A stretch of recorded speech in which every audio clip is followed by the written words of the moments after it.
François Hollande retrouvera tout à l'heure à Venise le chef du gouvernement italien Matteo Renzi le temps d'un sommet franco-italien. Bonjour Nicolas Barret. Bonjour Donc, Thomas. François Hollande, Matteo Renzi, on les présente comme les frères jumeaux de la social-démocratie, sauf qu'il y en a un des deux qui a mené des réformes tambour battant et qui commence à en voir les fruits.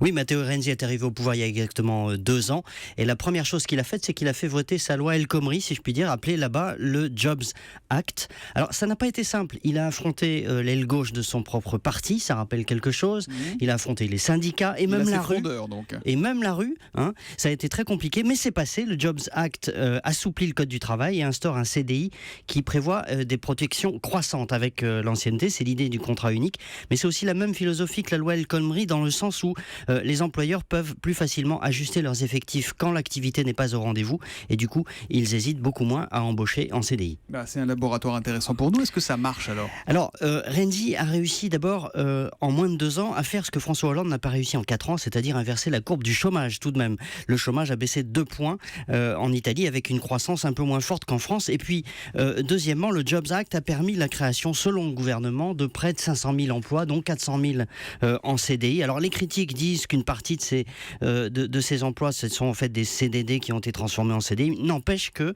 l'impact a été réel. Et puis, il faut ajouter, pour être complet, qu'il y avait une carotte fiscale à la clé pour les employeurs, un peu comme les baisses de charges chez nous. La différence avec François Hollande, c'est que Matteo Renzi avait été élu pour faire cette réforme. Ça avait été clair dès le départ. Et voilà, différence majeure. C'est-à-dire que vous pouvez chercher dans le programme de François Hollande en 2012, il n'était pas question de grande réforme du marché du travail. Il n'avait pas été élu pour ça. Renzi, lui, avait fait campagne pour cette réforme. La différence entre les deux, c'est qu'il y en a un qui assume totalement les réformes, l'autre non.